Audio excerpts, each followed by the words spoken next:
The camera in the East Wing had been running for 6 hours before Matteo realized he had not once looked away from the screen. He became aware of this the way a person becomes aware of being cold after standing outside for too long, not as a sudden fact, but as something that had been true for a while before the mind caught up with the body's knowing. The room he sat in was small and dark, the monitors arranged in a half-arc across the wall, each one assigned to a section of the house he controlled and surveilled with the methodical attention he brought to everything that mattered. The East Wing monitors occupied the rightmost bank. He had installed them 14 months ago, after Leonardo's last nurse had left without notice, and he had calibrated each camera angle himself, which was not the kind of task a man in his position typically performed personally. He had performed it personally because there were things he did not trust to anyone else, and the East Wing was the first among them. On the center screen, Gemma Ricci sat on the floor of the small kitchen adjacent to Leonardo's rooms, eating bread and what appeared to be cold chicken, her back against the cabinet below the sink, her legs stretched out in front of her. She had been in his house for 11 hours. He had been watching her for 9 of them, 40 minutes earlier. This had not seemed like anything he needed to account for. He reviewed East Wing footage every evening as a matter of routine, the way he reviewed financial reports and operational summaries systematically, without attachment, looking for anomalies. She was a new employee. New employees required more observation. That was the logic he had applied at the start of the evening, and it was a reasonable logic. And he had stopped believing it somewhere around the second hour when he caught himself rewinding a 3-minute segment to watch her set a cup of tea on the windowsill of Leonardo's room and then leave without saying a word. She had not known anyone was watching. That much was clear from the way she moved through the house, with the unself-conscious efficiency of a person who was simply doing what needed doing and not constructing any version of herself for an audience. The other staff performed, in various small ways. They straightened their posture when they heard footsteps in the corridor. They arranged their faces before entering rooms. Gemma Ricci had been in his house for 11 hours, and she had not, as far as he could tell from 6 hours of footage, performed anything. He closed the East Wing feed at 2:23 in the morning and went to bed, and did not sleep particularly well. She had arrived at 8 in the morning, which was earlier than her contract specified, because the bus from her neighborhood ran better at 7:40 than at 9, and she preferred arriving early to arriving late. The Questione had told her this would be noted positively. She had thanked him and privately thought that a household that tracked the virtue of early arrivals probably also tracked other things, and she adjusted herself accordingly, professional, thorough, unobtrusive. She had worked in enough houses to know that the first day was an audition even when nobody said so. The Questione was a lean man named Carosi who walked her through the East Wing without looking at her, explaining protocols in a tone that managed to convey both their importance and his low expectations for how well they would be retained. The wing was 8 rooms. Her responsibilities were 4 of them. The rest she was to leave alone. Mr. Ferri, Carosi said, meaning Leonardo, does not like things moved without being told first. He does not like conversation before 10 in the morning. He does not like to be helped with tasks he can manage independently. Previous nurses have had difficulty with that last point. "I'm not a nurse," she said. "I'm a housekeeper. I'll clean what needs cleaning and leave the rest to him." Carosi regarded her with the expression of a man recalibrating something. Then he moved on. Leonardo was in the sitting room when she was introduced, positioned in his wheelchair beside the window, his back to the door, looking at the garden below. He did not turn around when Carosi announced her. Carosi announced her anyway, with the slightly stiff formality of a man who maintained protocols regardless of whether they were acknowledged, and then excused himself and left Gemma standing in the doorway. She waited a beat to see if Leonardo would turn. He did not. On the small table beside his chair was a printed sheet of paper, dense with text, and she could see from where she stood that it was formatted as a list. Duties, she supposed, or preferences, or a combination. She crossed the room, which took her past him toward the table, and she picked up the sheet without touching anything else and stood back to read it. The list was detailed and written in a precise hand-specific cleaning products to avoid, specific arrangements for particular items, the temperature at which his coffee should be served, the brand of coffee required, which windows to open on which days, depending on wind direction. At the bottom of the sheet, someone had added in different ink. Slightly later it seemed, "Do not rearrange the books on the left side of the desk." She looked at the desk. The books on the left side were arranged by size rather than any visible system, which suggested they had been arranged by feel rather than design, which suggested they were being accessed in some order that mattered to the person accessing them. She noted this and said nothing. "I'll start in the kitchen," she said, to his back. "If there's anything you need before noon, I'll be in the wing." He did not respond. She went to the kitchen. By 4 in the afternoon, she had a reasonable map of the wing and its logic. The kitchen was organized by someone who cooked from a wheelchair, everything at a reachable height, heavier items stored low. She cleaned around this without disturbing it, which required attentiveness, and she found that attentiveness interesting in the way she found most problems interesting when they had a specific shape to them. The bathroom had a similar quality, adapted, functional, deliberately arranged. Someone had spent real thought on this space. At 5:30, she made coffee the correct brand, the specified temperature, confirmed with a thermometer from the kitchen drawer, and carried it to the sitting room. Leonardo was still by the window. The light had moved around him across the afternoon. He looked at the coffee briefly, which was the first time he had looked in her direction all day, then looked back at the window. She went back to the kitchen. At 8:30, she had finished her work for the day and was beginning the calculation of how to get home given the late bus schedule. When she thought about the windowsill, the sitting room had a wide sill running the length of the south-facing window, wide enough to hold things. Earlier in the afternoon, she had noticed, without particularly noting, that it was empty.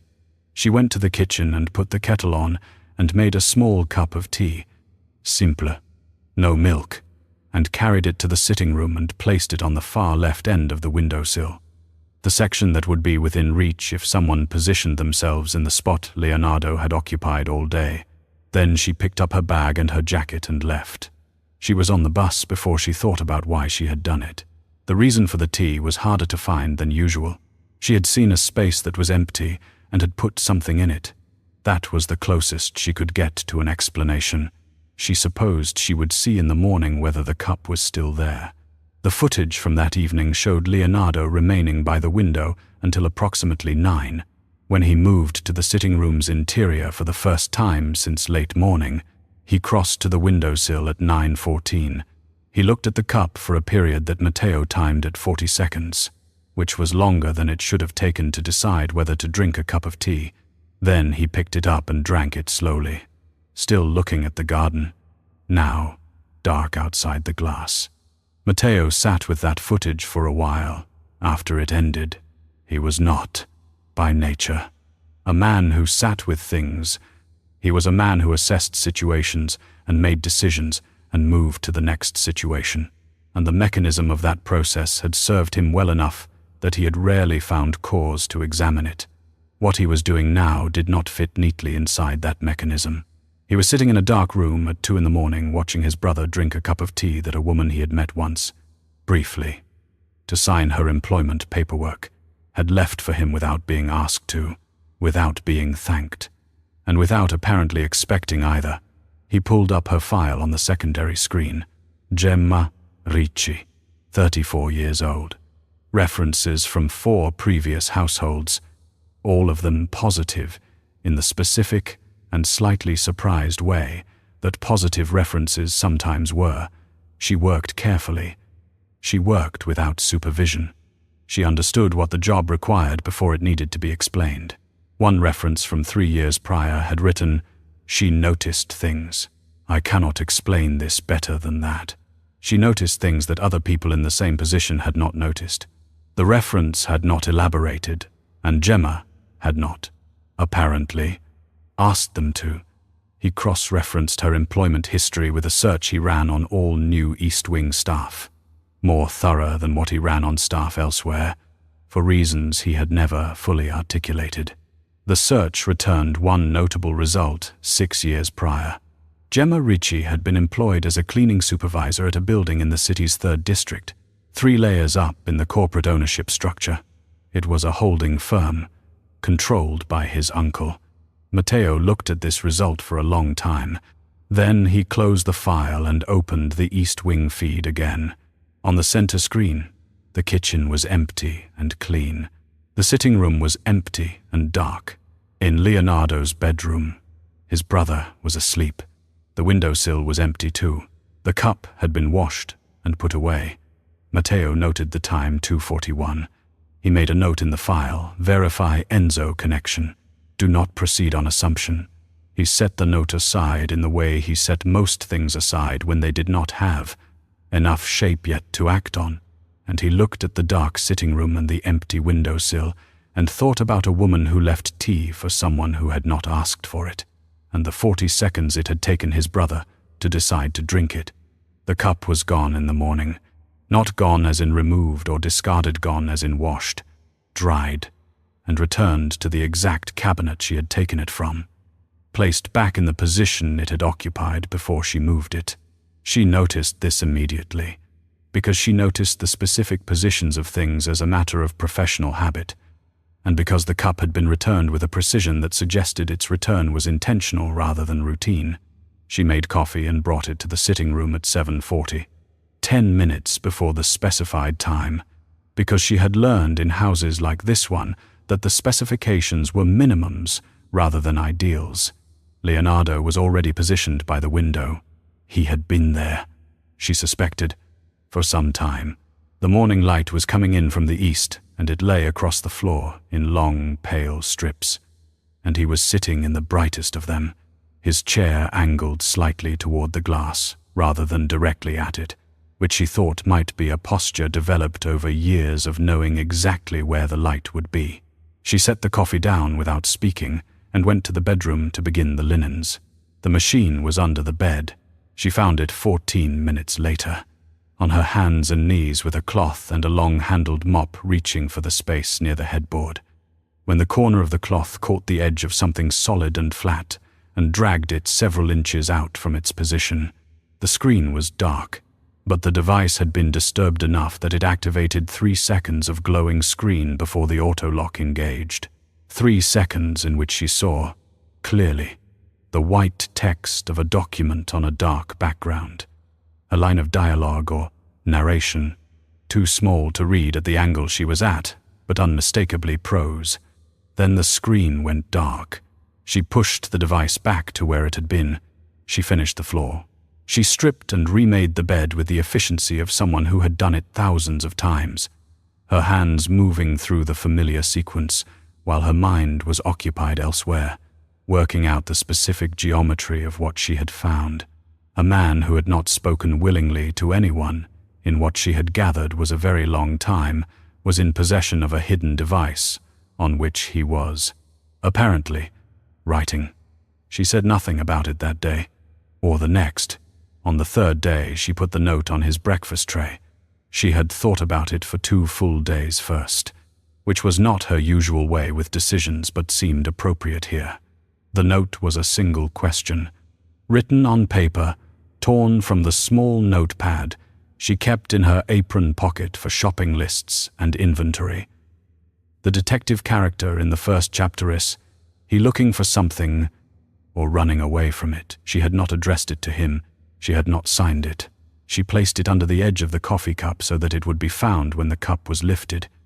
And she went to do the bathroom and did not let herself watch for his reaction.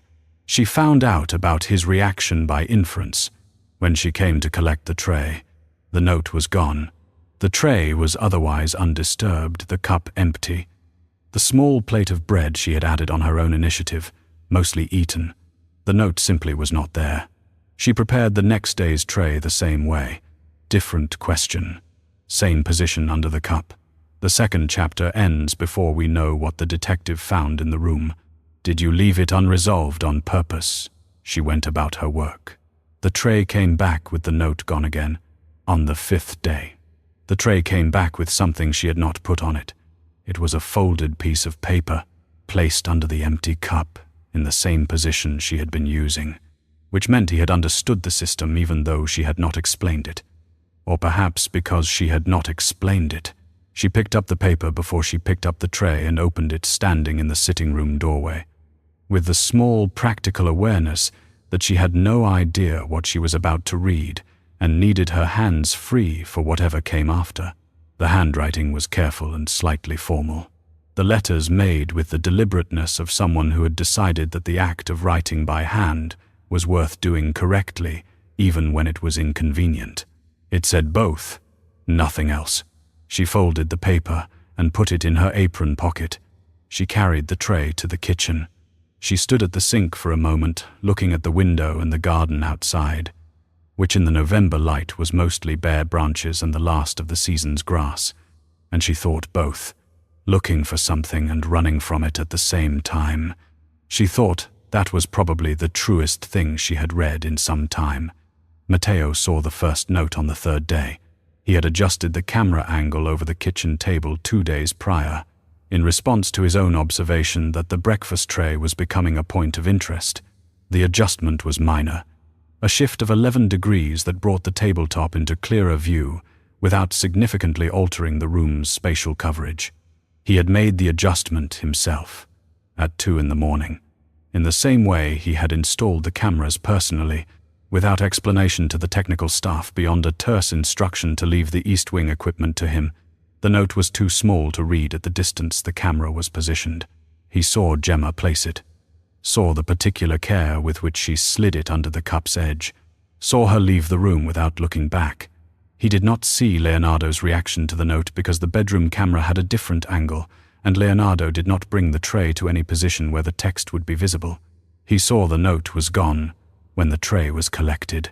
He saw Gemma's hands pause for a moment before she picked the tray up. A very brief pause. The pause of someone absorbing information. Then she carried the tray to the kitchen and washed the dishes, and he could not tell from her face or posture what she had found.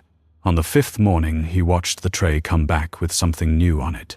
He watched Gemma open the folded paper. He watched her stand in the doorway for 8 seconds reading it, and he watched her fold it and put it in her pocket. And then she was at the sink, and her back was to the camera, and her posture told him nothing. He sat with that for a long time. The East Wing had been a space of specific and unchanging qualities for 7 years, quiet, functional, professionally managed, emotionally inert. Nurses and housekeepers had come and gone, each one maintaining the correct temperature and the correct schedule and the correct distance. And Leonardo had accepted their presence the way he accepted most things, with a courtesy that kept them on the outside of any room that mattered. In 7 years, no piece of paper had ever traveled from Leonardo's tray back to the person who had set it there. He pulled up the last 6 days of footage and watched it in sequence, which he had not done before with East Wing feed he reviewed in real time, not retrospectively. Watching it all at once gave it a shape it had not had in the moment. Gemma's first day. The tea on the windowsill. The cup put away. The 3 days of observations before the first note, during which she had done her work carefully and said nothing and seen everything. The notes themselves, which he could not read but whose existence on the tray had a particular quality of intention. Leonardo's posture on the 5th morning before the tray was collected, the 12 seconds in which he sat very still, writing something. Matteo had not noticed those 12 seconds when they happened. He noticed them now. He called Carosi. "The new housekeeper," he said, when Carosi answered, "Gemma Ricci. Has there been anything to report?" Carosi considered. "She works well," he said, with the slightly surprised tone of someone revising an earlier expectation. "Quiet. Methodical. Mr. Leonardo has not made any complaints." Matteo registered this as significant, since Leonardo's previous mode of expressing dissatisfaction with staff had been a sustained and absolute silence that communicated displeasure through total absence of acknowledgement, which was different from his ordinary silence in a way that those around him learned to read accurately. The absence of complaint was, from Leonardo, a form of positive assessment, no unusual activity. Matteo said, "It was not quite a question. She leaves on time." Carusi said, "She does not take things from the kitchen. She has not made personal calls on the grounds." A pause. She did ask, on the second day, whether Mr. Leonardo preferred the sitting room curtains open or closed in the afternoon. I told her I did not know. She seems to have determined this independently. Matteo ended the call. He looked at the monitor. In the East Wing kitchen, Gemma was preparing the midday tray, moving through the space with the economical confidence he had come to associate with her specifically. Nothing wasted, nothing performed.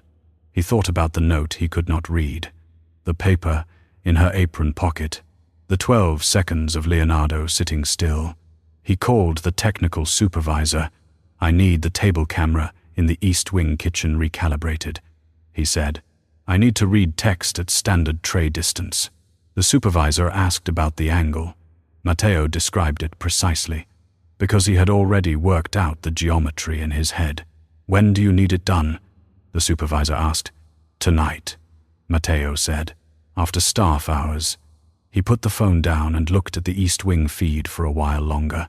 On the screen, Gemma was writing something on a small piece of paper from her apron pocket. She placed it on the tray under the edge of the cup and carried the tray to the sitting room.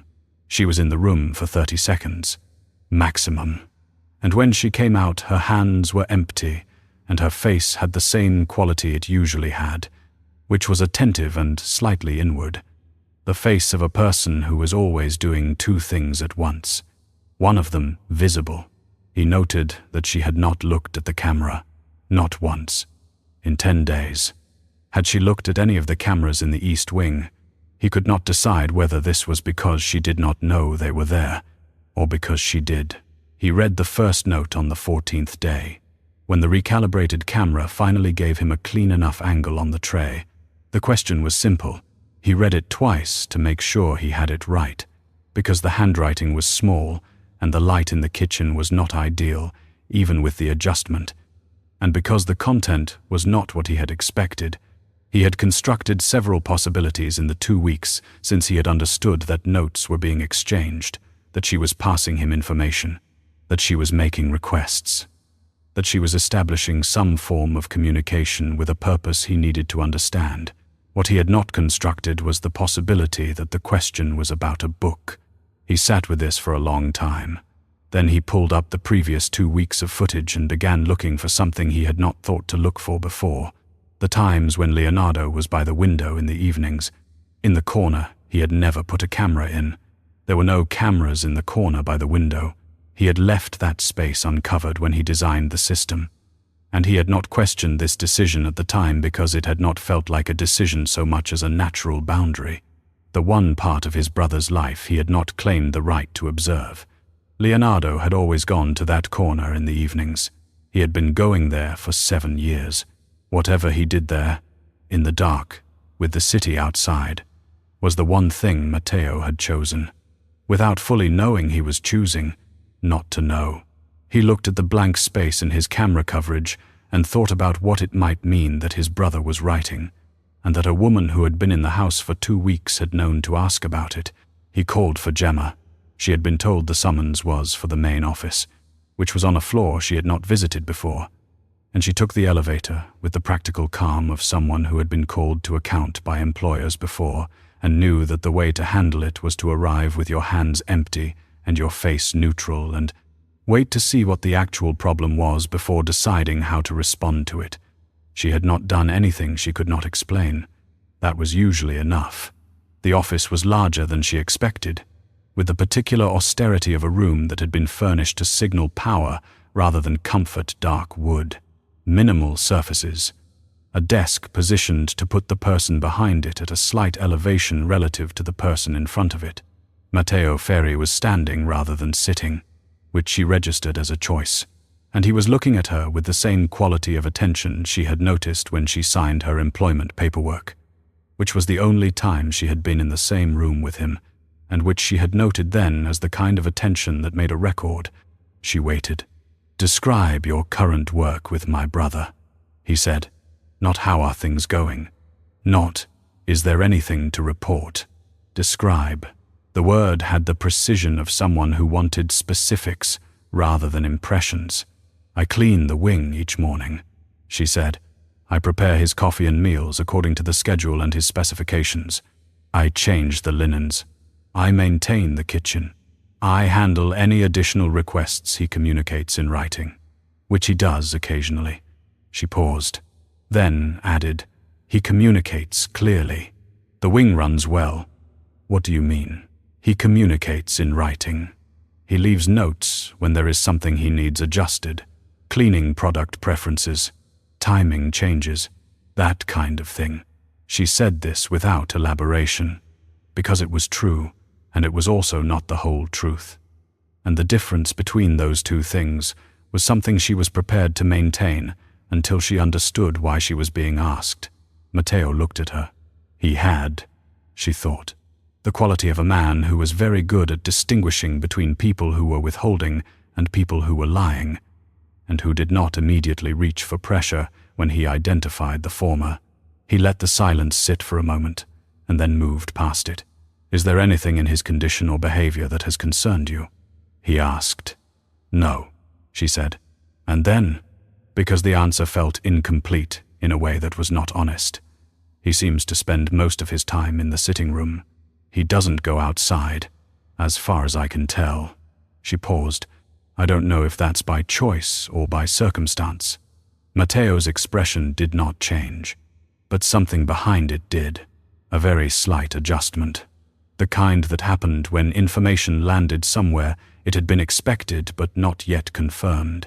"By choice," he said. His voice had a flatness that might have been indifference and might have been something else. "I thought so," she said. "I wasn't sure."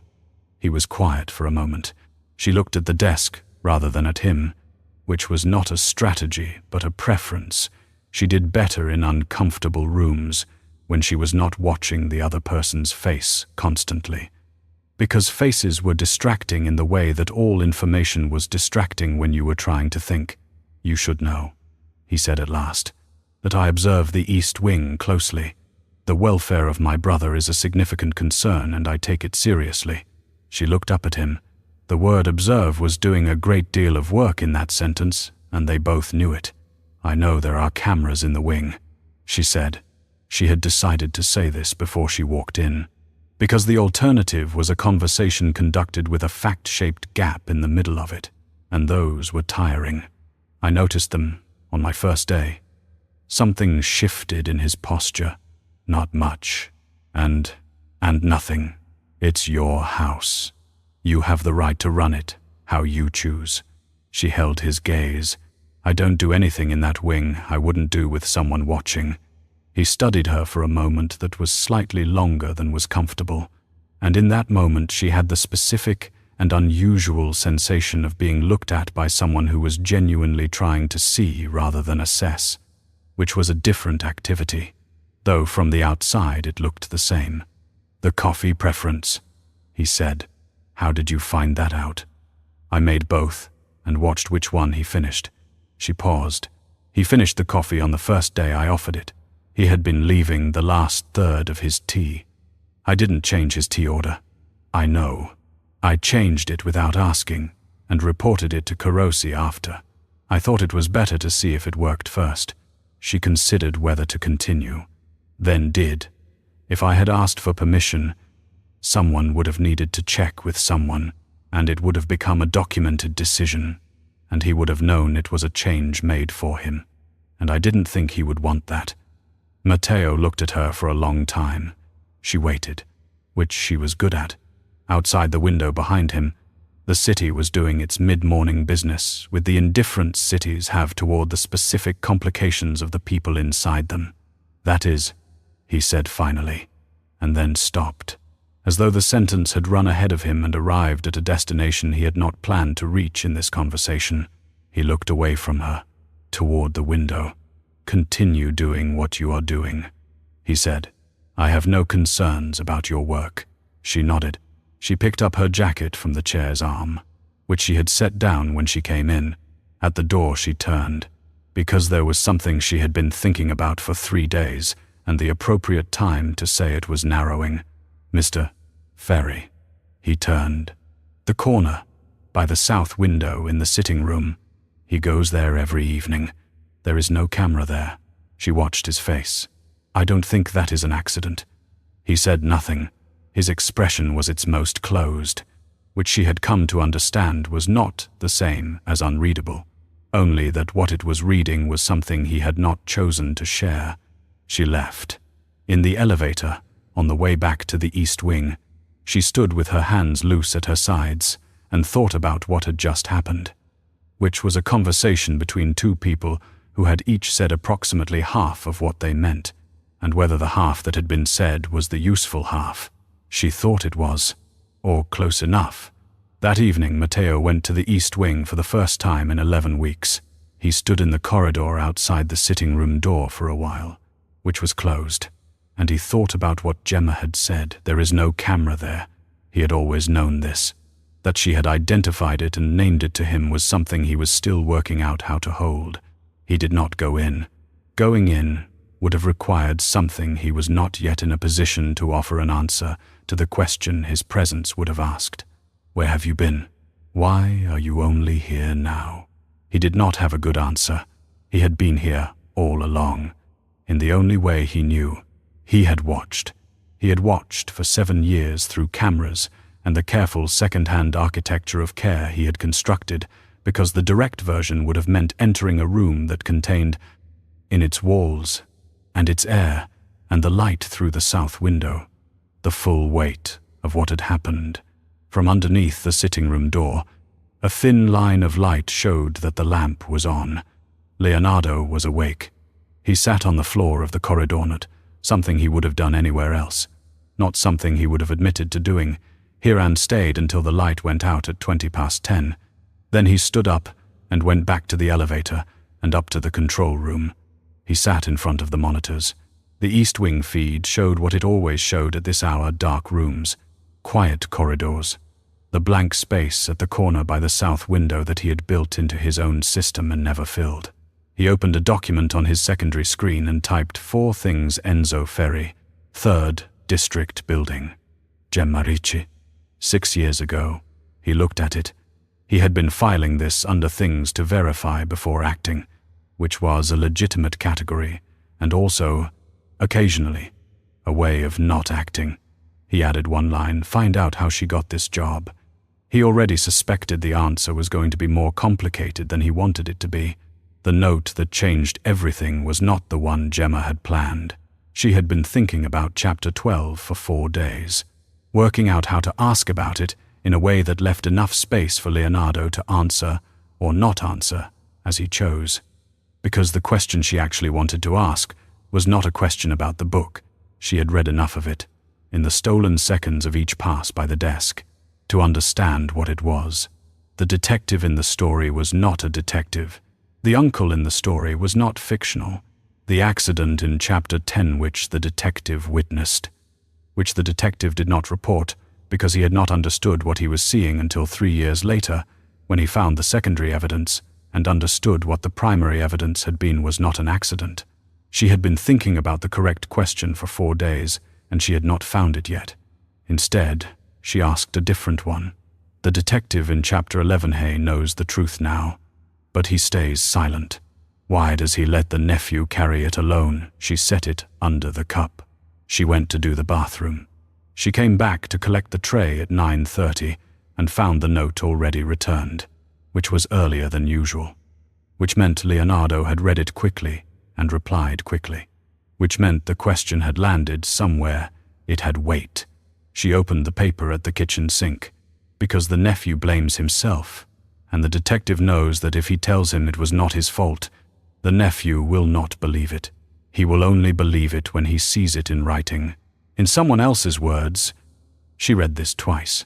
She set the paper down on the counter and looked at it. Then she went to the sitting room door and knocked. This was not something she had done before. She heard the particular silence that followed, the silence of a space where someone was recalibrating, and then come in. She opened the door. Leonardo was by the window, which was where he always was. The morning light lay across the floor in its usual strips. He was looking at her directly, which was something he did rarely, and which she had learned, the quality of a formal acknowledgement rather than casual attention. She crossed the room and sat down in the chair by the side table, which she had moved over the weeks into a position she used when she was in the room for anything beyond a functional task. She had not asked permission to move it. He had not asked her to move it back. "I know it is not a novel," she said. He was quiet for a moment. "I know that you know," he said. She looked at him. In the 3 weeks of notes, she had come to understand quite a lot about him, that he had a dry and precise humor that emerged in the word choices of his fictional detective, that he thought about causality differently from most people she had known, that he had been sitting with something enormous for a very long time and had found the only container that worked for it. She also understood, from the way the story was structured, that the nephew in the book, the one the detective protected, did not know he was being protected. "He does not know," she said. "In the book, the nephew does not know what the detective is carrying." "No," Leonardo said. "Has that ever been a choice you could make differently?" He looked at the window. Outside, the November garden was very still, the last of the leaves having come down in the previous week's rain, the branches now bare and particular against the grey sky. He had been looking at this garden for 7 years. She wondered what he saw in it at this point, whether it was still a view or had become something more like a clock, the seasons marking time in the only direction time moved. In the beginning, it was a choice, he said. After the first year, it was something else. He looked back at her. It became the shape of things. You accommodate the shape long enough. You forget there was another shape before. "What would you need," she said, carefully, "for the other shape to still be possible?" He was quiet for longer this time. "For someone other than me to say it," he said. "I have said it to myself in every way I know how. In the book I said it in 214 pages. The corner of his mouth moved, which was the closest he came to a smile in her presence, which had been the closest she had seen him come to one in the wing. That is not an efficient process. No, she agreed. It is not. She sat with him for a while after that, neither of them speaking, and it was the kind of silence that was not empty but full, the kind that happened between people who had said the necessary things and did not need to fill the air where the necessary things had been. Matteo saw the knock on the door at 9:34. He had been watching the kitchen when it happened, had seen Gemma open the note and read it and stand very still, and then set it down and walk out of frame. He had waited, knowing the camera would pick her up again when she came back, and instead, the next thing he saw was the East Wing corridor, feed Gemma walking to the sitting room door, pausing, knocking, the door opening. She went in, the door closed. He sat up. The sitting room had 2 cameras, both of which he had installed 14 months ago when he redesigned the system after Leonardo's last nurse left. Neither of them covered the area near the south window, the one functional blind spot in the wing, and both of them showed a room that was currently empty of visible activity because both occupants were in the one area neither camera reached. He could see the edge of Leonardo's wheelchair in the lower left corner of the left camera's frame. He could not see Gemma at all. He watched the empty room for 40 minutes. The door opened at 10:13. Gemma came out carrying the tray from the morning, which she had apparently collected while she was in there, and she walked back to the kitchen with the particular quality of movement she had when she was thinking slightly slower than her work pace. Her focus inward, she set the tray down. She washed the dishes. She folded the piece of paper from the tray and put it in her apron pocket, the same place she always put the notes. Matteo realized he had been holding his breath, which was not a thing he did, and let it out. He picked up his phone. He called the number he had not called in 6 months, the one that belonged to the investigator who had assembled the file on Enzo that was sitting, complete and unused, in the locked drawer of his secondary desk. The investigator answered on the second ring. "I need you to trace a hiring chain." Matteo said, "A new employee, East Wing. I need to know who recommended her for the post." He listened to the investigator's confirmation and ended the call. He looked at the East Wing feed. In the sitting room, Leonardo had moved from the window corner to the center of the room, near the desk, and was writing on something with the focused attention of a man who had decided what he needed to say and was finally saying it. The tablet was out in the open, on the desk, not under the bed. Matteo looked at this for a long moment. At 1:30 in the afternoon, Carosi called him Mr. Ferri. Carosi's voice had the quality it had when something had happened that was outside his systems. "Your uncle is at the main entrance. He is asking to see Mr. Leonardo." Matteo was already standing. "Tell him I will be down to greet him," he said. "Do not let him pass the ground floor." He was in the elevator before the call ended. Enzo Ferri was 62 years old, with the physicality of a man who had spent decades in rooms where size was useful. He was standing in the main entrance, with the comfort of someone who believed his presence in this house was a right rather than a privilege. "Matteo." He opened his arms in his usual greeting, which left it to the other person to refuse the embrace, making the refusal the notable act. "I was in the neighborhood. I thought I would stop in to see how Leonardo is doing." Matteo did not close the distance. "He is well. He is not receiving visitors today." Enzo lowered his arms easily. "Surely for family. Especially for family." Matteo held his gaze with the attention of someone recording. "He needs quiet. I will tell him you asked after him." Enzo looked at him for a moment. Then he smiled, which was the facial equivalent of a door closing. "Of course," he said. "Give him my love." He left.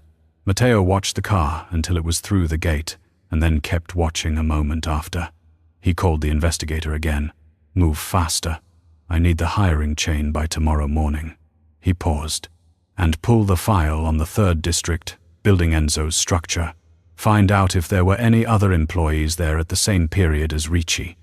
He put the phone away and looked at the gate and thought about a man who had driven here on the same afternoon that Leonardo had begun, for the first time in 7 years. To write in the open rather than in secret. He went upstairs. He walked to the East Wing and knocked on the sitting room door. A pause. Then, "Come in." He opened the door. Leonardo was at the desk. The tablet was in front of him, and he did not put it away when Matteo entered the first time in 7 years. He looked at his brother. Matteo looked at him. The room was the same room it had always been, the same light, the same window, the same chair angled toward the view. He crossed the room and sat in the chair near the side table, the one that had been moved to a particular position and not moved back, and he said, "Enzo just came to the house." Leonardo was very still. He said he wanted to see you. Matteo kept his voice level, which was his voice's natural register, and also, right now, an effort. "I sent him away. He has not come here before," Leonardo said. His voice was careful in the way it was careful when he was thinking around the edges of something he had not yet decided to touch directly. "No." Matteo held his gaze. "Something has changed. I think he has become aware that something in this house is different from what it was." He paused. "I think he is checking." Leonardo looked down at the tablet. He looked at it for a long moment, and Matteo watched the particular quality of his brother's stillness, which was not peace but its opposite, the stillness of someone holding many things in place simultaneously. Then Leonardo looked up. "There is a file," he said, "on the tablet. I have had it password protected for 4 years. The password is the date of your birthday, which is something only you and I would know." He held Matteo's gazer. "I think it is time you read it." The room was very quiet. Outside, the bare branches of the garden moved slightly in the afternoon wind.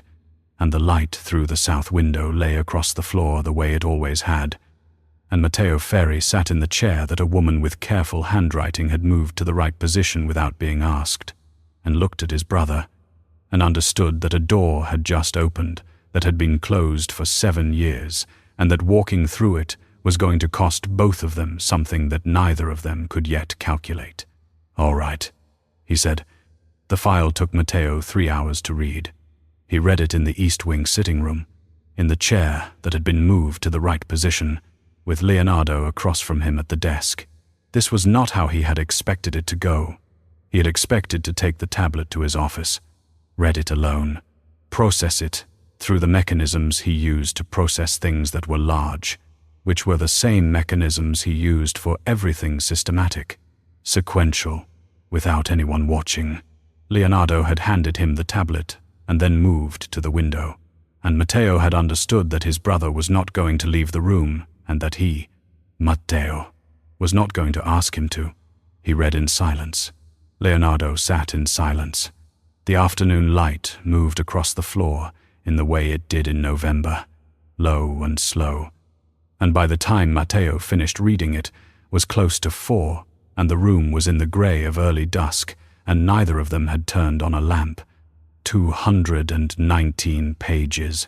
The names were changed. The location shifted. Everything else was accurate in the way that first-hand accounts were accurate, with the specific detail that only proximity produced: the time of day, the quality of light, the color of the jacket the man on the floor had been wearing.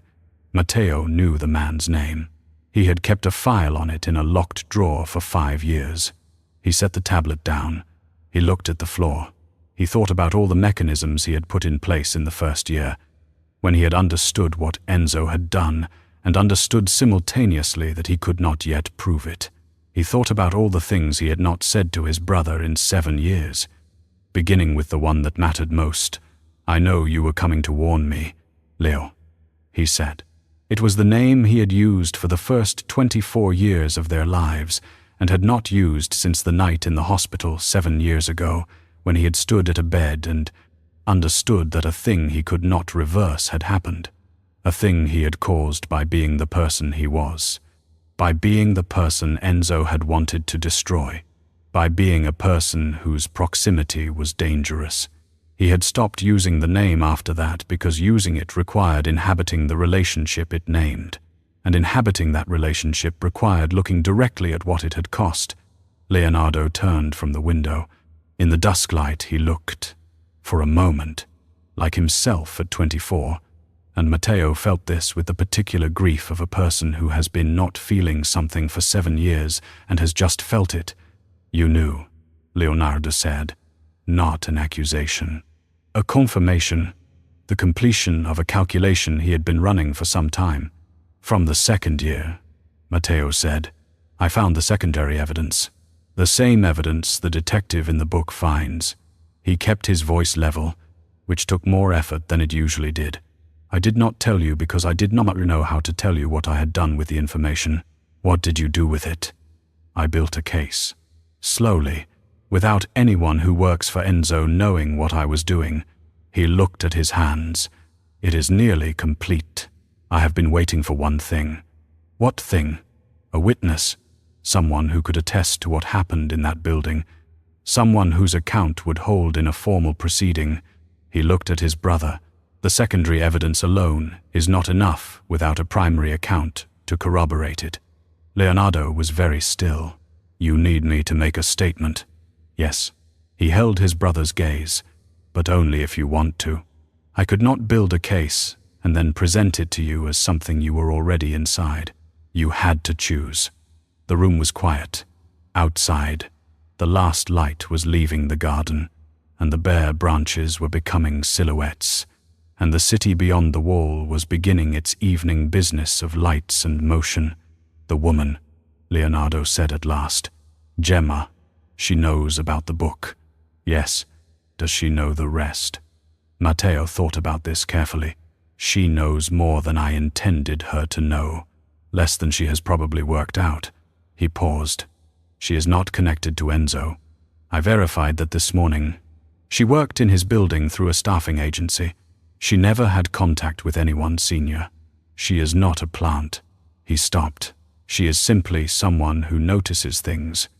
Leonardo looked at the desk, at the tablet, at the 219 pages of a story he had told to himself for 4 years, and then, in the last 3 weeks, to someone who had asked the right questions.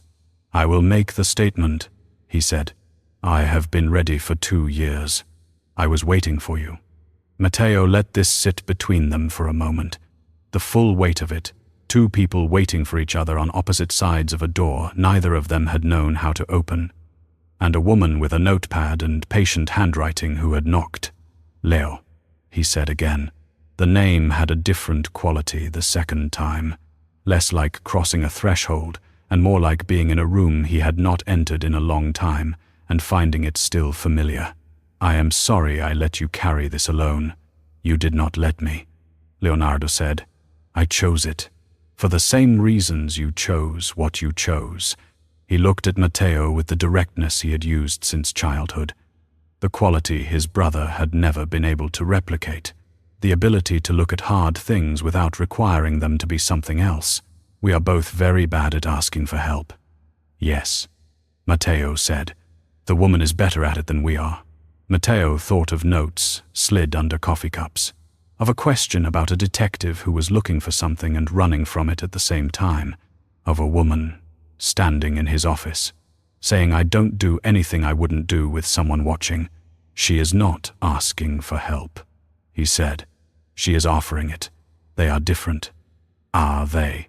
He did not answer, because the question was the kind that answered itself if you sat with it long enough. He found Gemma in the kitchen the next morning. She was preparing the breakfast tray, her back to the door, moving through the space with the economical confidence he had watched through a screen for 7 weeks and was now watching in person, which was a different thing, as he was finding that many things were different in person from how they appeared through glass. She turned when she heard him and did not look surprised, which he took as information. She looked at him with the same quality she brought to most things attentive, slightly inward, already 2 steps ahead in the practical assessment of what was about to happen. "I want to show you something," he said. He set a folder on the counter beside the tray. "You do not have to look at it, but I think you have already understood most of what is in it, and I would rather you understand it correctly than partially." She looked at the folder. She looked at him. "Is this about the building in the 3rd district?" she said.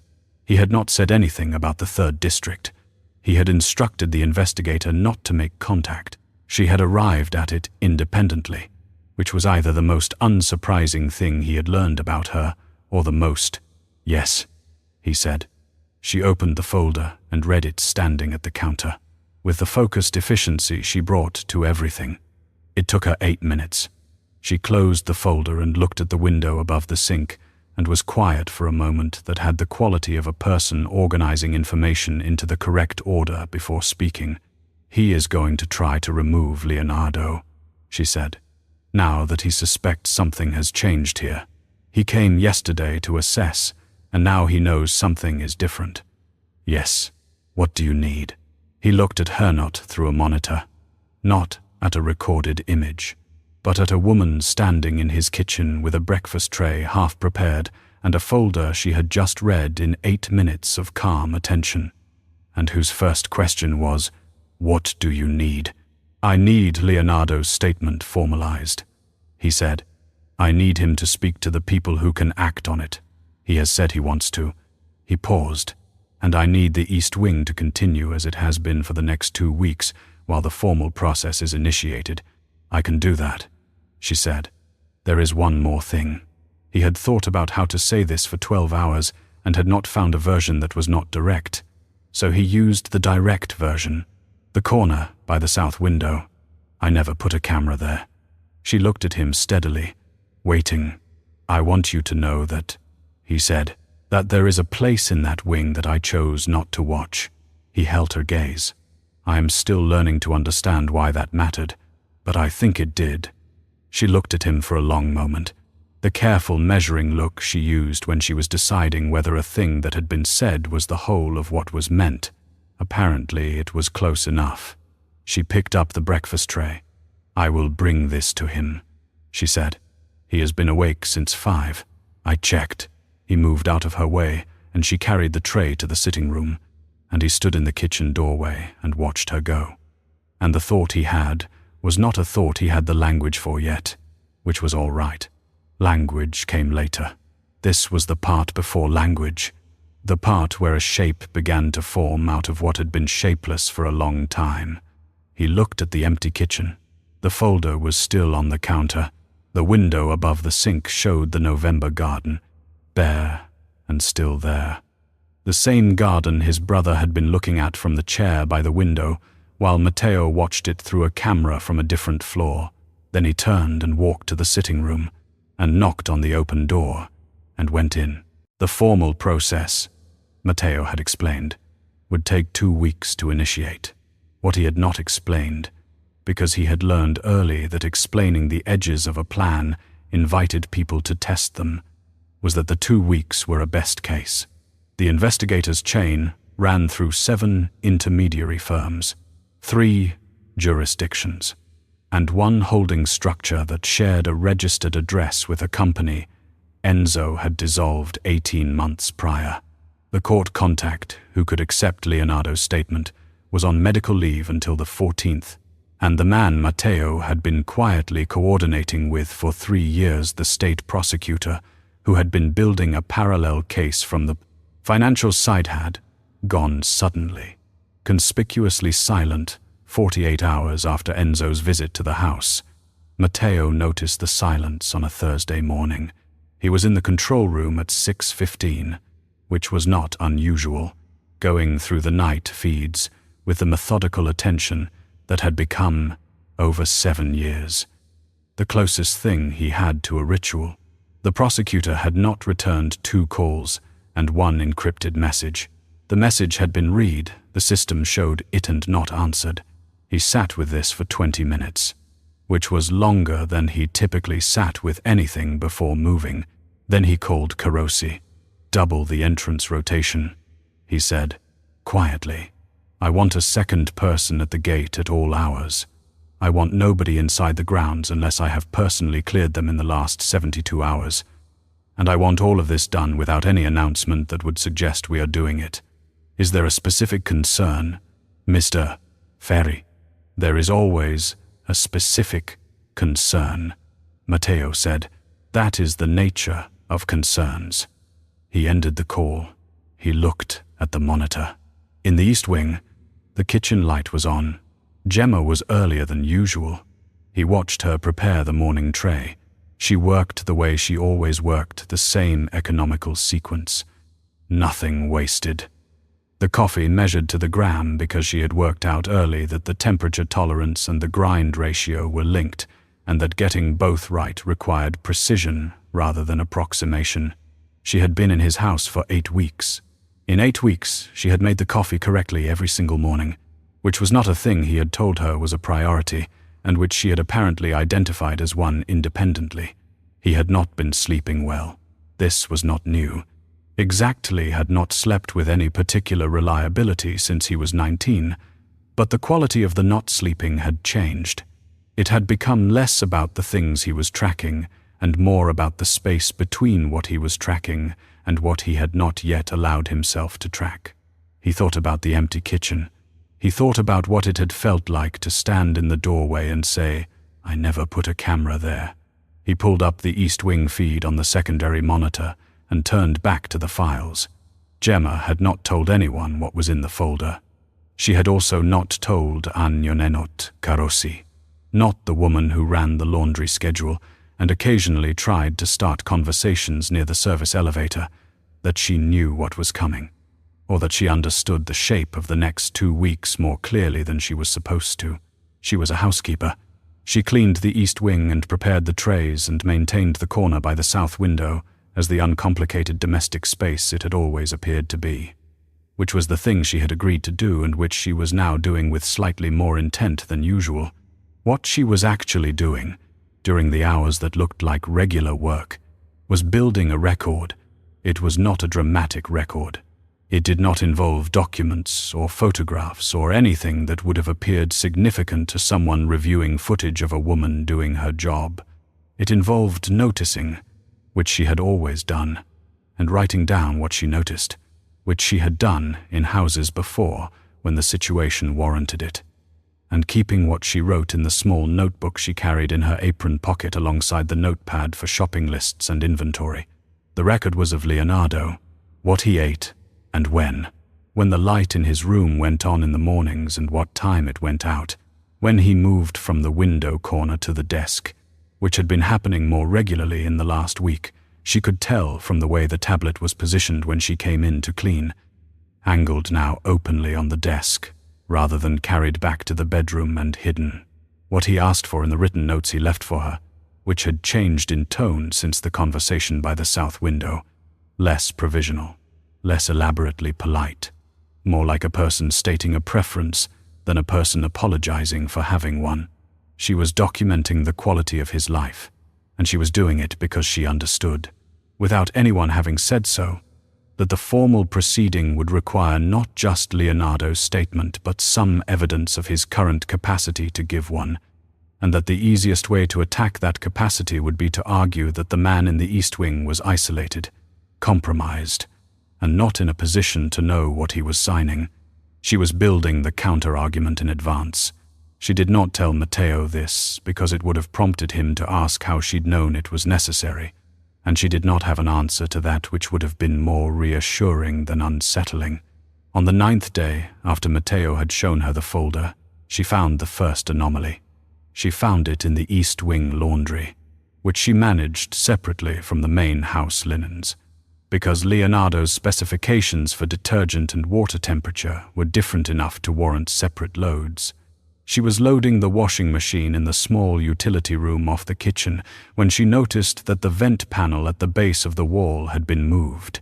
It had been moved, very carefully replaced, to within a centimeter of its original position, but the baseboard along the left side had a faint mark in the dust that had been there before, a shadow line where the panel had sat for months, and the panel itself was now sitting 2 centimeters to the right of it.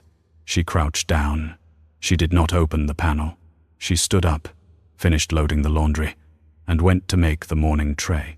At 9:30, when Leonardo was occupied with his writing, and she could reasonably tell Carosi she was running an errand for supplies. She knocked on the door of the room on the ground floor that Matteo used when he was in the house in the mornings. He was there. He was always there before 11. She had learned his schedule the same way she learned everything, by noticing where things were when she came in and working backwards. The vent panel in the East Wing utility room, she said. When he looked up, it has been moved. Not by me. Not this week. He was very still. When did you last use that room? 2 days ago. The panel was in position then. She paused. I can't tell you when between then and now. He stood up. She followed him to the East Wing, which was not something she had done with him before, and she noticed the quality of the walk quick, contained. The gait of a man who had already moved 3 steps past alarm into calculation. He opened the utility room and crouched at the vent panel without touching it. He looked at the mark she had described. He took his phone out and photographed it. Did you tell anyone else? He said. No. He stood up. He looked at her directly in the way he rarely did outside his office. The look that was not assessment but something underneath assessment. How long have you been leaving notes? She had not told him about the notebook. She had not mentioned the record. Since the 3rd day after you showed me the folder, she said, because there was no longer a useful reason not to. Something in his face adjusted. The particular readjustment of a person who has just had a piece of information land in a slot they did not know they had prepared. What kind of notes? Observations. His routines. His condition. The quality of his days. She met his gaze. I thought it might be needed. He looked at her for a moment. Then he said, I need to make a call. Can you ensure the East Wing is occupied as normal until I come back? Yes, she said. He left. She went to make the 2nd coffee of the morning. The call was to a man named Benedetti, who was not the state prosecutor and was not listed in any document connected to Matteo's operations, because Benedetti served a function that worked best when it had no official existence. He was 61 years old, had spent 20 years as a magistrate before retiring to a position of theoretically private legal consultation, and he was the person Matteo had called 7 years ago, when he had first understood what Enzo had done and needed to know whether understanding it and being able to prove it were two different problems or one. They were two different problems. They had been two different problems for 7 years. He has someone inside, Matteo said, without opening pleasantries. Someone with physical access to the East Wing. The panel was moved in the last 48 hours, which means this happened after his visit to the house. Benedetti's voice was the voice of a man who had spent 20 years in rooms where the situation was always worse than the last time he had checked. What was behind the panel? A clean space, large enough for a device. The device is gone. He paused. I need to know if he placed something or removed something. I need my technical team in that wall without anyone who works for Enzo knowing the team was there. And Leonardo's statement. I have his statement. In writing, he has been drafting it for 4 years. He looked at the gate through the corridor window, the same gate he had watched Enzo's car drive through 9 days ago. I need it formalized before Enzo understands that the time has passed when he could have stopped it. Benedetti was quiet for a moment. The prosecutor. I know. If he has been compromised, I know, Matteo said again, with the flat finality he used when a situation had been assessed and the assessment had not produced useful options. He did not say the thing he was thinking, which was that if the prosecutor had been compromised, then the official channel he had spent 3 years cultivating was gone, and the case would need to move through a different structure, and the different structure would take longer. And length was currently the resource he had least of. There is a colleague, Benedetti said, in another jurisdiction.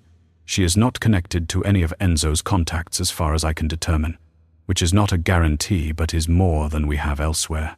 A pause. She would need to review everything.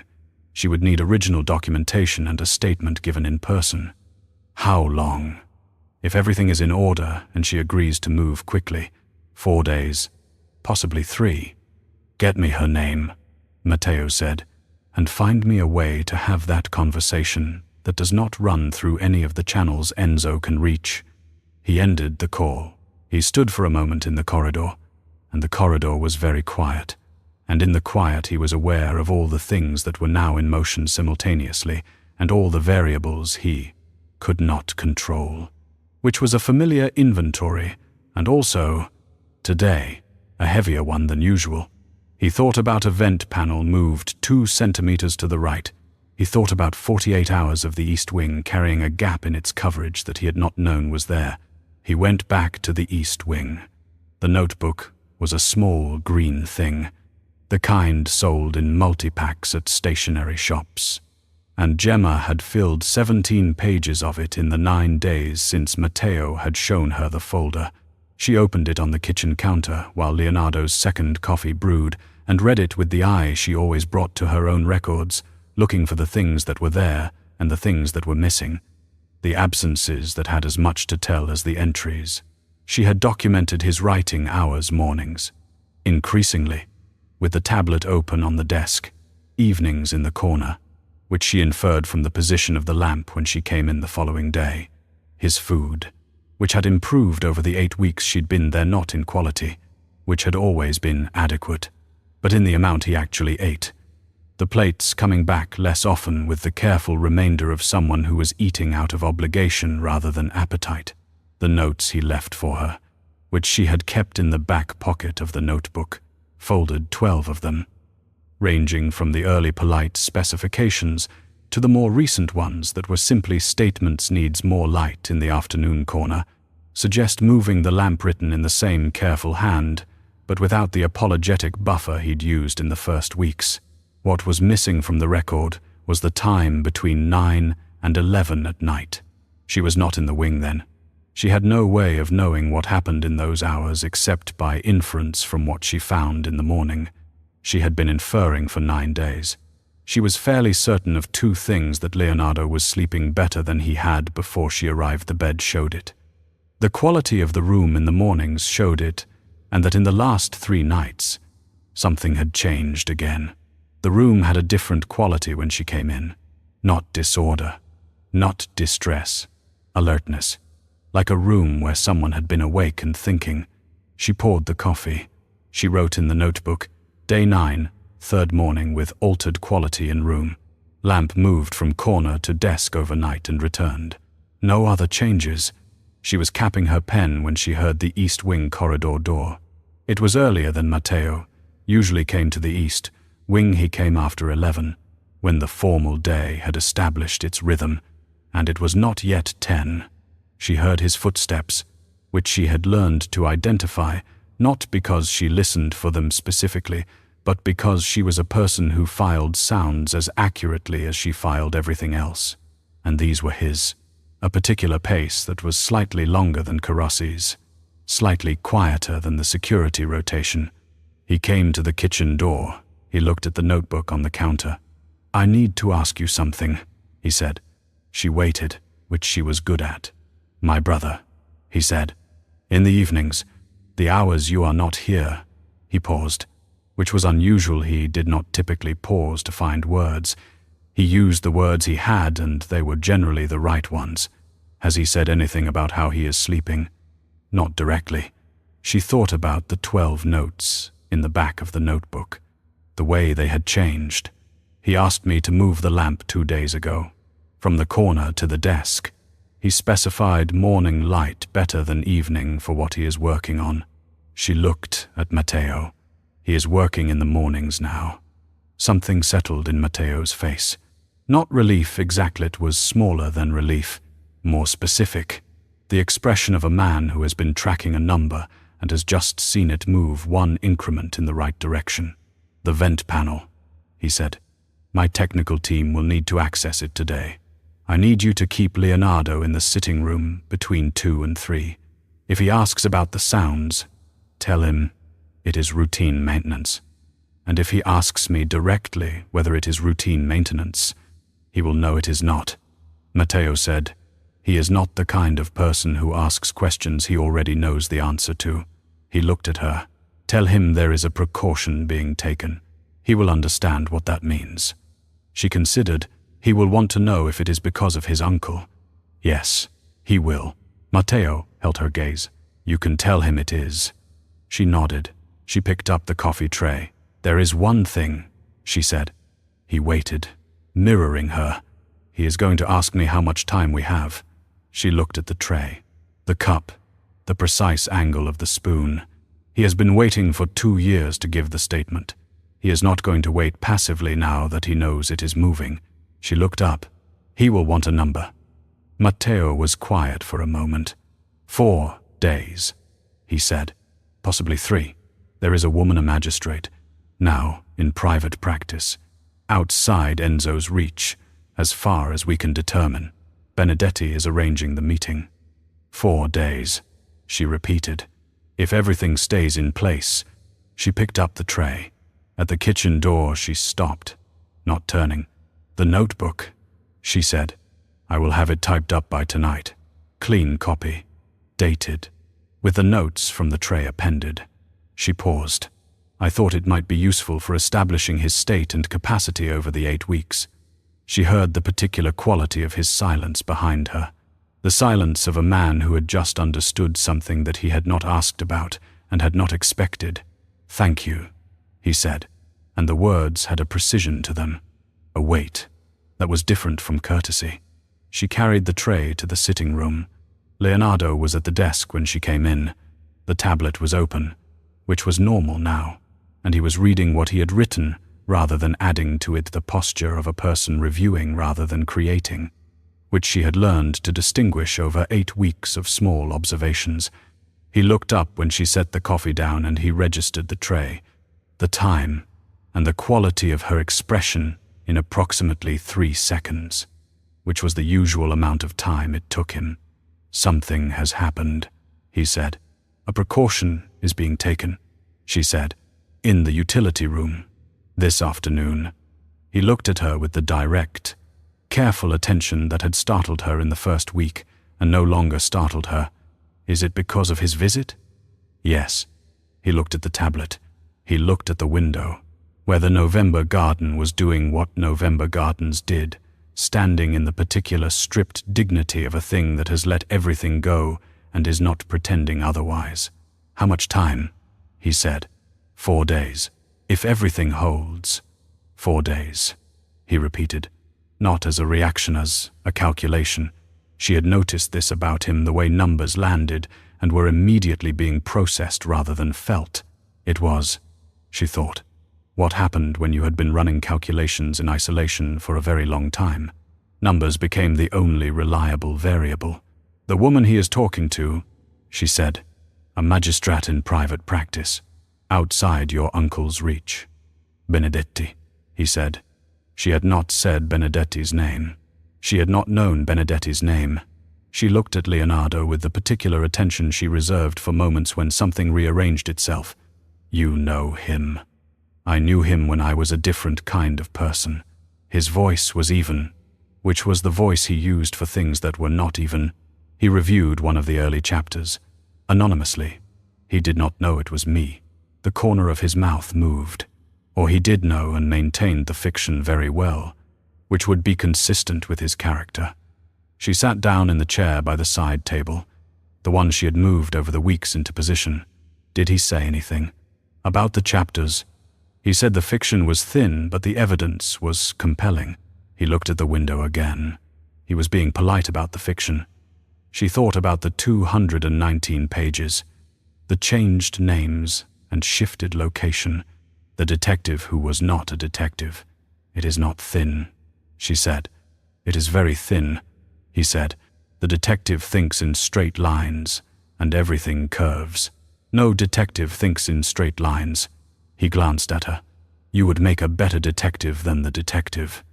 She was quiet for a moment, surprised into it. "Then I would not make a good detective. I would spend all my time looking at the wrong things." "That is exactly what a good detective does," he said. "They look at the wrong things long enough to find out they are the right things." This was the closest he had come, in 8 weeks, to saying something that was not about the book, or about the room, or about the careful logistics of their specific situation. She recognized it as what it was, a door that had opened a small, precise amount. She did not push it wider. "The morning light," she said. "Is it better from the desk, or did you want me to look at the lamp position again?" He looked back at the tablet. "The desk is better," he said. "Leave it." She stood up to go. At the door, she turned. She had not been going to say this, but the door that had opened a small, precise amount seemed to warrant it. "In the book," she said, "Chapter 14, the detective goes back to the building. The second time." She paused. "He doesn't go in. He stands outside for a long time and then goes home." Leonardo was very still. "Why does he not go in?" she said. A long silence. Outside, a bird moved in the bare branches of the garden, there and gone. "He knows that going in will change what he understands the building to mean," Leonardo said, "and he does not yet know whether the new meaning will be better or worse than the one he has." "Is it better or worse?" "I did not write that part," he said. She looked at him. He was looking at the window with the quality she had seen in the first week and had been watching change. Slowly. Over 8. The quality of a person who has been looking at a view for so long that they are no longer seeing the view but the habit of seeing it. Except today, for the first time. She thought she could see him actually looking. At the branches, at the sky behind them, at whatever the November garden meant at 9:47 in the morning with 4 days on the clock and the thing he had been carrying for 7 years about to become something that belonged to the formal record of the world. "You have time to write it now," she said. She left, and did not look back, because looking back would have been the wrong kind of watching. The technical team found what Matteo expected they would find: a transmitter, recently removed. No fingerprints on the housing, a device that had been in the wall for fewer than 48 hours and had been retrieved with sufficient care to leave only the shadow of a presence. Professional, careful, the kind of work that cost money and required someone who knew the East Wing's layout well enough to know where the blind spots were, or someone who had been told where they were. He sat in the control room and went through the last 2 weeks of footage for the 4th time since Enzo's visit, looking for the person he had missed. He was looking specifically for the window between his own visits to the East Wing and the staff rotation, the hours when the wing was between checks, when the rhythm of the house created a brief and reliable gap. He found the gap at 11:14 on a Tuesday night. 10 days back. Not Enzo, who was too cautious and too visible to do this personally, but a man in the grey uniform of the external maintenance contractors, carrying a tool bag, walking to the utility room with the confidence of someone who had been told exactly what to do and exactly how long it would take. The man was not in the contractor database. The uniform was correct. The badge was correct, and neither matched any record of scheduled maintenance on the East Wing in the preceding month. The entry had been logged by the gate on Carosi's shift. Carosi, who was 63 years old and had been with the household for 14 years, and who was, as far as Matteo had been able to determine in the last 48 hours of looking, not involved in what was happening. He had simply passed someone through during a busy shift without running the secondary check that was standard on East Wing access. This was not Carosi's fault. The standard check was a formality that had become, over years of unremarkable implementation, a true formality, a step that was done because it had always been done, not because anyone expected it to catch anything. Matteo looked at the footage of the man with the tool bag entering the utility room and thought about all the things that had always been done and had stopped being looked at because they were always being done. He pulled up the file on the transmitter device. His technical team had identified the model, a passive recording unit, designed to capture audio and compress it for burst transmission. No camera, no visual output. It collected sounds. The East Wing utility room was adjacent to the kitchen. The kitchen shared a wall with the sitting room corridor. The transmitter, in the wall cavity, would have captured approximately nothing useful ambient noise, plumbing, a cleaning machine, and the East Wing's one reliable silence, the corner by the south window, which produced no sound that a wall transmitter would have picked up, because what happened there was writing, not speech. Matteo looked at this conclusion for a long time. Enzo had put a transmitter in the East Wing. The transmitter would have captured nothing, which meant either Enzo did not know what he was looking for, which was possible but not consistent with what Matteo knew of him, or Enzo had not been looking for audio at all. The transmitter had been placed and retrieved. The useful output was not a recording. It was the confirmation that something had changed. He called Benedetti. "He is not gathering evidence," he said. When Benedetti answered, he placed a device that would produce nothing useful and retrieved it. He wanted to know if we would find it. Benedetti was quiet for 2 seconds. A test. A test. He wants to know the quality of our security. He wants to know if we are watching. Matteo looked at the monitor. At the East Wing kitchen where Gemma was typing something on a laptop she had brought from home, her back to the camera, her posture, the particular posture of someone producing a clean copy of something. He knows we found it, because if we found it, the maintenance protocols changed within 24 hours. He is watching the gate, or has someone watching it, and he has already seen the second guard. Then he knows the formal process has started. He knows we are accelerating. He does not know the specific structure, or whether the state prosecutor is still our primary route. Matteo paused. Is he still our primary route? No. Benedetti said. He did not elaborate on what he had found out about the prosecutor, which meant it was worse than the silence had suggested. The colleague I mentioned, Her name is Lena Avati. She reviewed the summary I sent. She wants to meet. When? She can be in the city by tomorrow evening. She would need Leonardo to be available the following morning. He will be available. He said this without hesitation. And it was not the certainty of a man who had asked his brother, but the certainty of a man who had, over the last 24 hours, understood something about his brother that 7 years of watching through cameras had not fully taught him, that Leonardo Ferri had been ready for 2 years and was not going to waver now that the door was finally opening. Because the one thing that had always been true of his brother was that once he decided to walk through something, he walked. There is one other thing. Benedetti said. Avati asked about the housekeeper. Matteo was still. The notes she has been leaving with Leonardo. The notebook.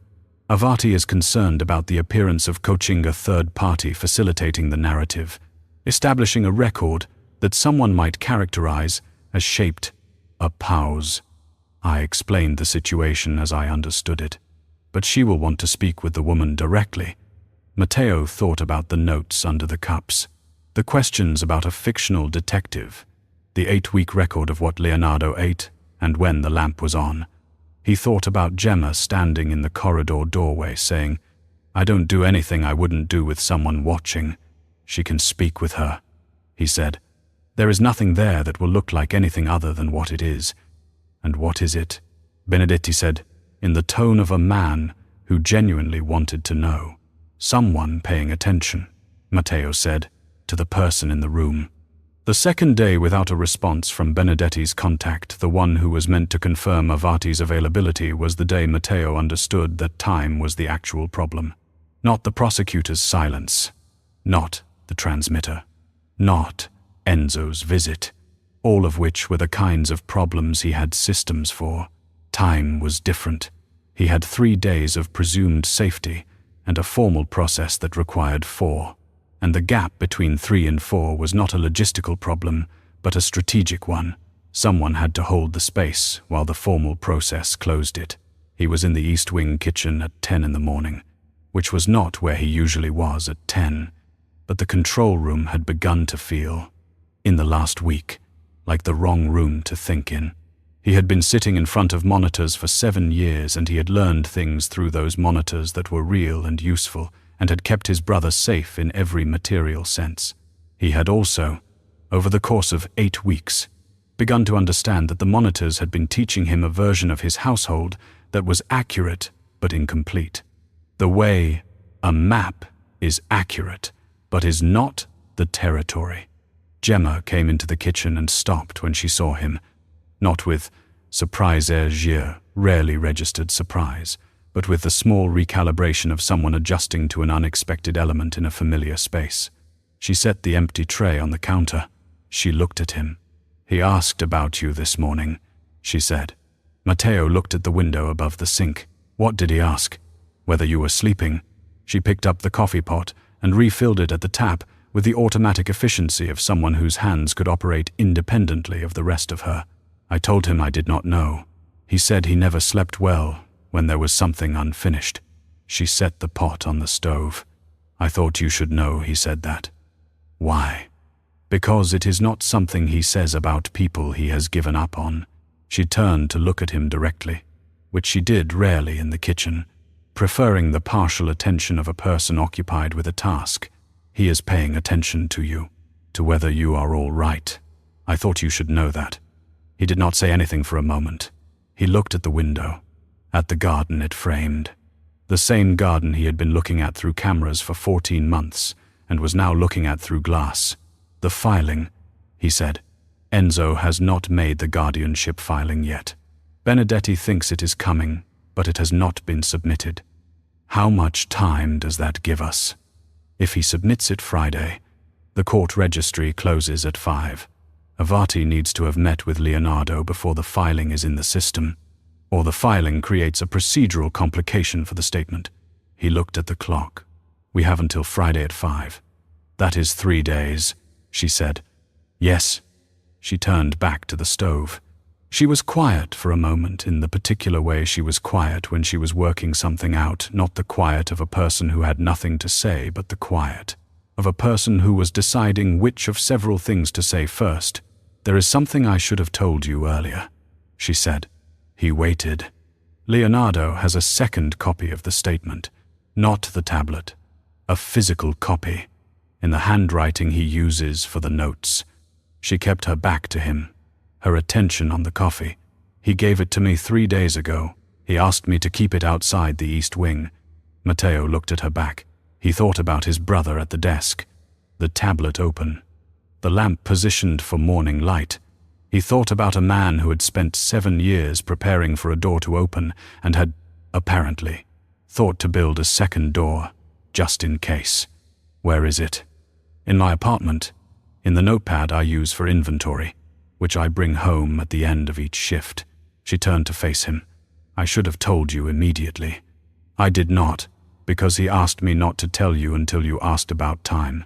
And until 3 days ago I thought we had enough time that it did not matter." She held his gaze. "I am telling you now because 3 days is not enough time, and a physical copy outside this house is a different situation than everything being in this room." He held her gaze for a moment. He thought about the note slid under the coffee cup, the question about the detective, the answer that had come back, both. He thought about his brother, who had been carrying a secret for 7 years and who had, apparently, in the last 3 days, chosen a second person to carry a piece of it. It was not him. He registered this with the particular quality of a feeling he did not yet have complete language for. His brother had chosen the woman who came in on the early bus and noticed the position of the books on the desk. "Is there anything else?" he said. She looked at the coffee pot. "He told me the password to the tablet," she said. "In case, he wrote it on the back of one of the notes." She paused. "I thought he told you." "He gave me the password when he showed me the file." Matteo said, "It is our birthday." "Yes," she said. "He told me that too. He said it is the one thing only we would know." She paused. "He said both of you." The kitchen was very quiet. The coffee was heating and the garden outside the window was doing what it had been doing all November, which was standing still and being what it was. And Matteo Ferri stood in the kitchen of his brother's wing and understood that the circle his brother had drawn around what needed to be protected had, in the last 3 days, grown to include a woman who came in on the early bus and kept a green notebook in her apron pocket. "Thank you," he said, "for telling me." She picked up the tray. "He is at the desk," she said. "He has been asking about the Chapter 14 question." She looked at Matteo, the detective who goes back to the building and does not go in. "He has been writing the part he said he never wrote." She carried the tray to the door. "He says he thinks he knows now whether the new meaning is better or worse." She went to the sitting room. Matteo stood in the empty kitchen for a moment. Then he went to the corridor, and he walked to the sitting room door, which was open, and he stood outside it, the way he had stood outside it 7 years ago in a hospital corridor, and the way he had stood outside it 11 weeks ago on the floor of this very hallway. And he thought about all the times he had been on the outside of a door that was not closed. He knocked on the frame. Leonardo looked up from the tablet. "I came to see the lamp position," Matteo said. His brother looked at him for a moment with the direct attention that had always been his specific quality, the look that did not require things to be anything other than what they were. Then he looked at the lamp, at the angle of the morning light, at the desk, where 219 pages of what needed to be said were arranged in the order they needed to be said in. "Come in," Leonardo said. "It is better from here, anyway. You cannot see it correctly from the door." Matteo came in. That evening, Enzo Ferri had dinner at a restaurant he had been using for 40 years, in a private room where the owner did not approach unless called, and where the table arrangements had not changed since the restaurant's original configuration, because Enzo had funded the renovation on the condition that his preferred corner remain exactly as it was. He ate slowly and well, as he always did, because he was a man who believed that the quality of one's habits was the clearest signal of one's quality overall, and his habits were excellent. His phone was on the table beside the breadbasket, which was where he always put it. and at 9:32 it showed him a message from the man he employed for delicate observations. Second guard confirmed at gate. Camera angle adjusted towards southwest corner. He read this twice. He cut a piece of bread with the unhurried attention he brought to bread. The southwest corner of Matteo's gate coverage had always been the softer angle, the one that required a slightly longer line of sight to confirm a person versus a uniform.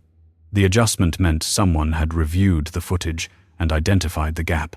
It meant the device had been found, which he had expected. It meant Matteo was now aware that his security had been assessed from the inside. He put his phone face down beside the bread basket. He poured a glass of water, because he preferred water with this particular fish dish, which was a preference he had held for 40 years and saw no reason to revise. The device had given him nothing in terms of audio, which had also been expected. He had not been listening for audio. He had been listening for whether the East Wing had the specific acoustic quality of a room that was being used differently than it had been, rooms that changed their use, changed their sound furniture placement, the movement, patterns of occupants, the presence or absence of activity at particular hours. The transmitter had been in position for 31 hours before he had it retrieved, and the 31 hours had told him what he needed to know. The kitchen was active at earlier hours than before. The corridor showed more foot traffic, and there was a woman's voice, low and unhurried, present in the rooms at hours when the previous housekeeper had been long gone. He knew about the housekeeper. He had known about her from the third week, when the investigator he maintained separately from his business operations had mentioned her as a notable variable, a woman from outside the usual staffing networks, placed through an agency that had not previously supplied East Wing staff, arriving at a time when Matteo had apparently decided that the East Wing required a different kind of attention than it had been receiving. He had looked into the housekeeper the way he looked into everything, through several layers of separation, without leaving any trail that pointed toward him specifically, asking questions that could be attributed to routine due diligence. She was 34 years old and had an employment history that was, on paper, exactly what it appeared to be: a series of domestic posts, reliable references, no obvious connections to anyone who would concern him. The absence of obvious connections was not the same as the absence of connections. He had placed the device not to surveil the East Wing, but to let Matteo know that the East Wing had been surveillable. It was a message delivered through action rather than words, the kind he preferred. I know where the gaps are. I know what is changing in that room. I know that something is different. And whatever it is, I have had access to it. What he did not know, and this was the variable he was managing, was how far along the formal process was. He knew, from the prosecutor, that there had been contact. He knew, from the prosecutor, the documentation existed and that it was substantial.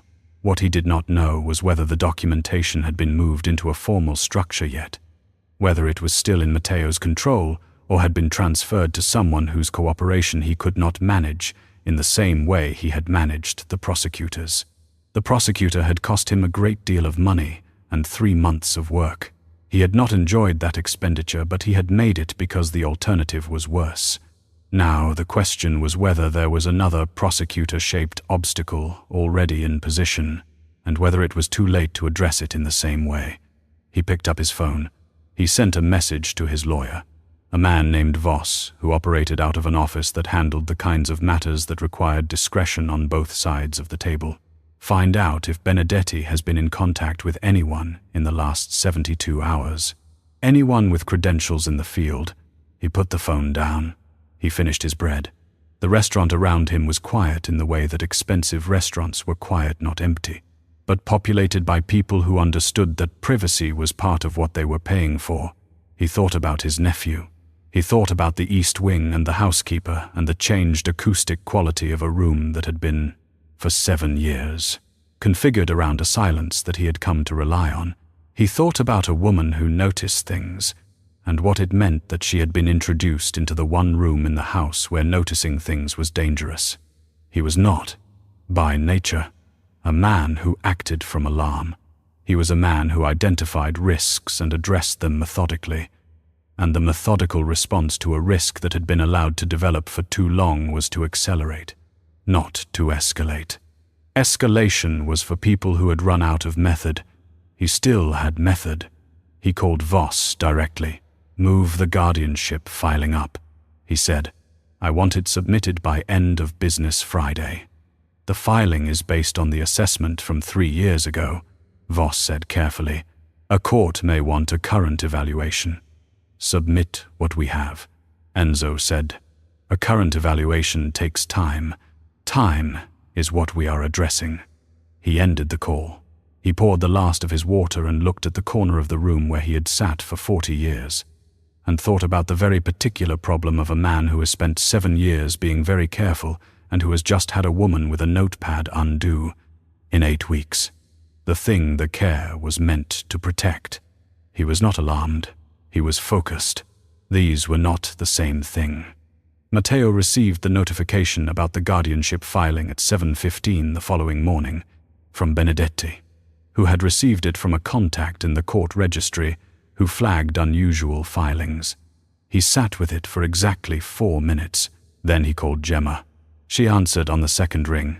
He could hear the East Wing kitchen in the background, the particular sound of the coffee measuring, which he recognized now, the way he had learned to recognize her footsteps.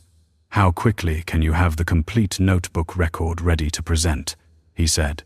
A brief pause. "I typed the full record last night. It is ready." He had not known she had done this.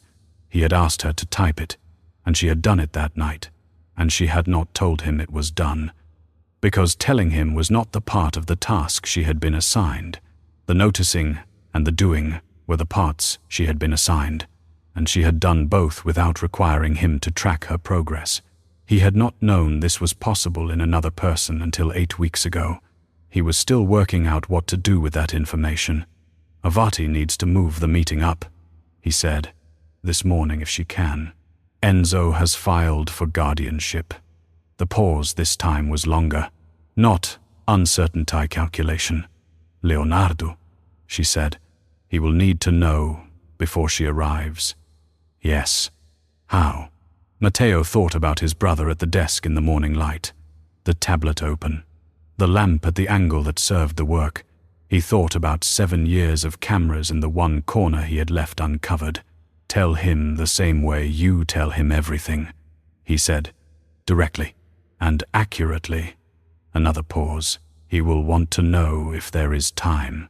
Tell him Avati will be here by 9. He looked at the clock. It was 7:19. That is enough time. A third pause, briefer than the others. "All right," she said. "And then he will want you there too. When she comes." "I know," Matteo said. "I mean in the room," she said, not watching from somewhere else. "In the room." He did not say anything for a moment. The clock on his desk showed 7:20, outside his window. The city was in its early morning register. The particular quality of sound a city made before it fully committed to the day. "I will be there," he said. "I will tell him," she said, and ended the call. He sat for a moment longer. Then he picked up the phone again and called Benedetti. "Move it to 9, he said. "Avati needs to be in the East Wing by 9. "That is 2 hours from now," Benedetti said. "Yes," Matteo said. "It is." The meeting with Lena Avati was in the East Wing sitting room, not the formal room Matteo had originally planned, because by the time Avati arrived at 8:53, Leonardo had moved everything that needed to be moved. The chair that Gemma had positioned correctly, and that was now arranged for a different configuration. The documents he had taken from the tablet and printed in the last 40 minutes on the small printer Gemma had brought to the prepper desk 3 weeks earlier, when his handwriting had become insufficient for the volume he was producing. The tablet itself was open on the desk with the 219 pages of what it contained, arranged in the sequence he had given them 4 years ago, when he had understood that the only container large enough for what had happened was a story told from the inside, by a man disguised as a detective. about a crime that had already been committed and could only now be addressed. Avati was 62, compact, with the quality of the truly private person who has developed no performance for public rooms. She shook Leonardo's hand and said good morning with the precision of someone who used words as tools and not gestures. And she looked at the documents on the desk the way she would have looked at any evidentiary record, without expression, because expression was not useful information, and she did not produce information she could not use. Then she looked at Gemma, who was standing at the edge of the room where she usually stood when she was in the sitting room for a functional task at the edge, hands free, taking up as little of the room as possible. "You are the housekeeper," Avati said. "Yes," Gemma said. "I will need to speak with you before I speak with Mr. Ferri." She looked at Matteo. "And you will be in the room for the statement." "Yes," he said. "Good." She set her bag on the chair by the side table, the chair that Gemma had moved into position over 8 weeks, and that was, Matteo thought, exactly the right chair for a person who needed both the table and the light from the south window. "Then let us begin." She spoke with Gemma in the kitchen for 22 minutes. Matteo knew this because he watched the clock on the kitchen monitor. Not because he was trying to track the conversation. He had turned off the audio on the East Wing feeds 3 days ago, for reasons he had not fully articulated to himself, except that the audio felt, suddenly, like the wrong kind of knowing. He watched the 2 women at the kitchen table, and he watched the quality of the conversation, the way he had learned to watch things through glass, not the content, but the shape, the way the posture of both people changed or didn't change, the way the pauses distributed themselves. Gemma's posture did not change once in 22 minutes. She sat with her hands on the table, and she answered what she was asked, and she did not perform anything. Avati's posture changed twice, once at approximately minute 7, a small adjustment that indicated the person across from her had said something that confirmed something she had wanted to confirm, and once at minute 19, a slight forward movement that was the movement of a person who has reached the end of their questions and is making a final assessment. At minute 22, Avati stood, and Gemma stood, and Avati said something brief, and Gemma nodded. He had not been in the room for the conversation. He had made a decision. The morning Avati arrived, not to listen to the conversation between her and Gemma, and he was holding to it, even though the part of him that had been running surveillance for 7 years found the decision uncomfortable in the specific way that all departures from established practice were uncomfortable, not because they were wrong, but because they required trusting that the thing you were not observing was going in the right direction. He had been watching Gemma for 8 weeks. He had enough evidence of the direction she went in. He watched, instead, the corridor. He watched Leonardo at the desk, the tablet open but untouched during the 22 minutes.